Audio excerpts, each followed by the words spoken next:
We are just about to start the VCT Americas Stage 2 playoffs to decide which 4 teams make it into champions. But before that gets started, it's time to rank these teams from 1 to 11 to talk about which teams are heading into playoffs on the right foot. Hey everybody, welcome back to the channel, and today we are doing yet another VCT Americas Power Rankings. This is just before playoffs, but we're not going to be ranking just the playoff teams, we're going to be ranking it as a whole because I feel like that makes the most sense. And just to end off the regular season splits with the Power Rankings, see where these teams ended up. So this is the board we have today. And to be honest, this probably is my most chaotic power ranking, with the last weekend of matches being kind of a slog, with some teams already having their playoffs locked up or their playoff dreams dashed. So there were definitely some mediocre performances in the last week that bumped some teams down that maybe deserve to be higher. But either way, let's get into it. So starting off our list at number 11, we have a team that didn't play this week but did get passed by teams that did play, and that is Energy, finding themselves ending the year in the last spot in the Americas. Again, they didn't play this week, so this was just them getting passed by teams that did, but Energy overall had a really bad stage too, and now we have the news that Victor and Chet are not going to be a part of this roster moving forward. This is going to be an off-season change in the Energy camp. We'll see what they do, but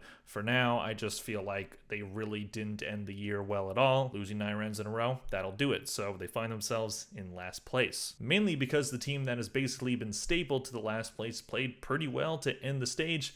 That is MIBR, who finally got their first win of the season. At least in the regular season splits, they did win 3 times at kickoff. So a really solid way to end their year, but it was against an Evil Geniuses team that had basically just run out of gas at that point. So I don't give them too much credit for it, but it was a very impressive win, and I had to move them up because of that, because they at least won a game, finally. And again, it was in pretty dominant fashion, so I'm not going to take too much from that match. Evil Geniuses are a team that are much better than the way that they lost, but they just couldn't find a way to get themselves up for it. And that can happen at the end of seasons. It would have been nice for them to maybe make a bit more of a fight and a good match to watch, but it wasn't. MIBR were able to get it done. They do move up just the 1 spot because of it. So kudos to MIBR for ending this disastrous year on at least a decent note. Moving on to number 9, we have a team that has had a pretty up and down split, and that is Furia. So they do end their split losing against Leviathan, who are the top seed in the entire Americas, at least by the standings. So I'm not going to put them down too much because of that one. They were at number 7 spot last week because I thought they were having a pretty good stage, but the wheels did kind of fall off at the end there and they end up in the 9th spot. I feel like that's fair for them. Maybe there's something for this team to build off of for next year, but I feel like we're going to see a lot of change for them as well. These 3 teams at the bottom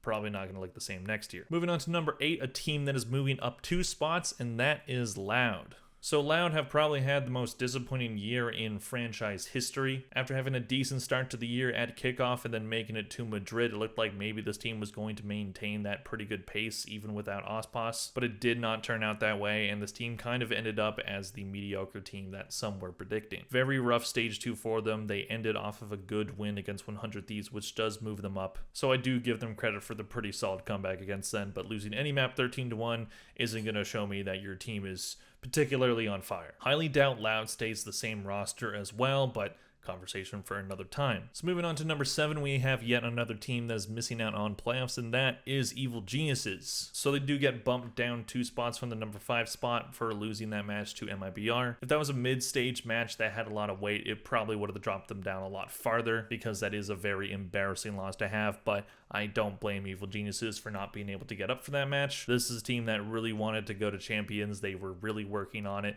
They just ended up not having the right talent to do it. Potter really had this team playing some pretty good Valorant and being a much better coached team than most, which I do believe got them the wins this season that they maybe wouldn't have if they didn't have Potter at the helm. Much like the other ones, don't expect EG to stay the same. Maybe EG won't even be in the VCT anymore because last year they were trying to sell their spot to FlyQuest and that never happened. So don't know where that org is going to go. But either way, if this is how their stage ends and if this is how their time in Valorant ends, then kind of a whimper, but I don't take anything away from the players on Evil Geniuses. They played a lot better than a lot of people thought they were going to, including myself, so all props to them. Okay, so now we have the non-playoff teams out of the way, all of those teams in the bottom 5. So now we're getting to the playoff teams. So where do I rank all of those teams? Starting off at number 6 in the same exact spot as last week, and that is C9. So this middle part of the power rankings is going to get a little wacky because these teams really had some inconsistent results at the end of the stage. C9 did, of course, lose to Crew, which probably would have dropped them down a bit, but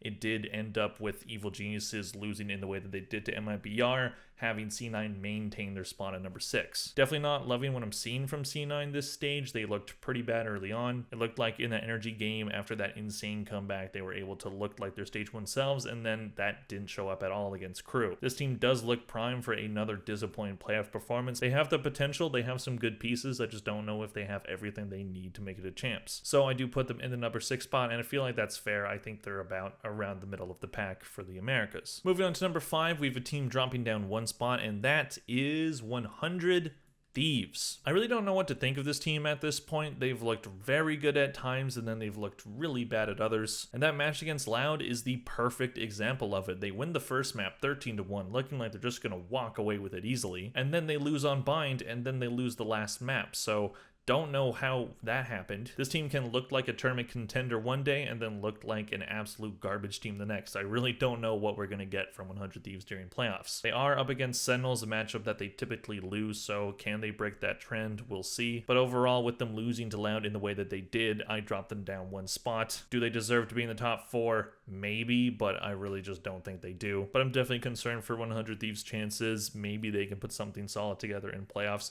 but it's going to be a tall task for them. Moving on to the number 4 spot, we have our biggest mover of the week, and that is Crew, going up 4 spots to get to number 4. So honestly, I didn't really want to put Crew at the number 4 spot, but with the fact that 100 Thieves and C9 both lost to end the stages, Crew being the ones to beat C9 and 100 Thieves losing in kind of an embarrassing fashion against Loud, I felt like none of those 3 teams really deserved to be number 4, but Crew ended the stage on a win, so they move up a lot. Much like with 100 Thieves, really don't know what we're going to get from Crew. It's on a day-to-day basis where this team can look incredible and then look like they can't close out a match to save their lives. They've been blowing a lot of leads this stage, usually winning the first map in their matches and then not being able to close out 2 or 3. So that was a concern, but that seemed to win away in the match against C9, which they did make a pretty good statement. And they're going to be against C9 yet again in the playoff bracket. Both those teams have had very up and down, mostly down, inconsistent playoff performances in the past. So we'll see what happens. I just hope it's going to be a good match because this is the battle of 2 teams that have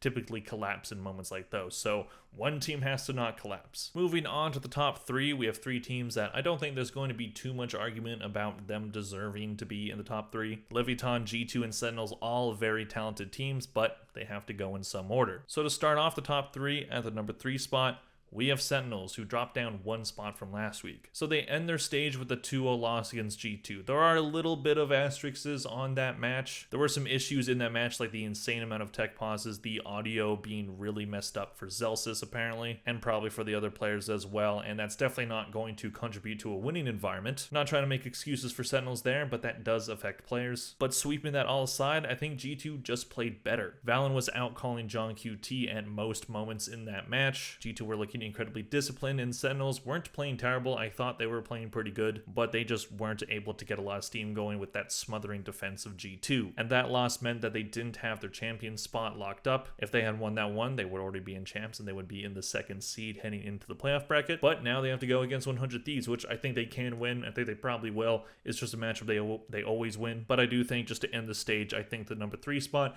is fair for Sentinels. Aside from losing against G2, they did not lose a match during this stage, but I just think that Leviton and G2 are just playing a little bit better. So, speaking of those 2 teams, which one takes number 1 and which one takes number 2? Starting with the number 2 spot, Leviton is going to be the one there. So Leviton did not drop a map the entire stage. They end their stage 2 versus Furia in very convincing fashion. It's Furia, so basically easy pick'ems for them, and Leviton have played incredibly well. They haven't done anything to drop down from the number 1 spot. They were there last week. They probably could have been there the week before as well, and this team is still playing incredibly well. I just think with the way that G2 played against Sentinels, I kind of had to put them at number 1. Leviton are an incredible team. I find it unlikely that they won't win in the grand finals of the VCT Americas Stage 2 playoffs. We'll see how that all shakes down. They have to prove that this team can perform in high pressure situations, because that's kind of been a problem for them this season. When things are kind of easy for them, they can really look like they're rolling, and then when things are getting tough and really high stakes, they seem to kind of choke. So they're going to be looking to put that past them and look like a team that can really win in those big moments. Just the gap between Leviton and G2 is so minuscule that it really doesn't matter which team I put at 1 or 2. But for now, as I said, I just think with the way that G2 have just played this entire stage and how they ended it against Sentinels, I think they deserve the number 1 spot. What's so impressive about this team is the way that they keep improving. Early on, when they made the change to bring in Icy over Net, it looked like that was a bad decision at the start, but Icy has looked very dangerous lately. Every single part of that team just improves from one day to the next, and each match that they play, each match that they lose and win, they improve off of it. This is an incredibly disciplined team, an incredibly well coached and well called team. While they don't really have some of the super high-end talent that maybe Leviathan does, they have some incredible strategies and incredible discipline. So I really think that G2 are going to be a very dangerous team at Champs. They got top 3 in Shanghai, they could easily get there again. So again, we'll see what happens in the playoff bracket. It's going to be a crazy bracket to see which teams make it to Champs. I will be doing one more power ranking after that playoff concludes to see where I see every team after the stage, but we'll get to that when we get to that. Let me know in the comment section down below what you thought of all these power rankings. Please click like if you enjoyed this video. Thank you all very much for watching, and I'll see you guys in the next one. Bye.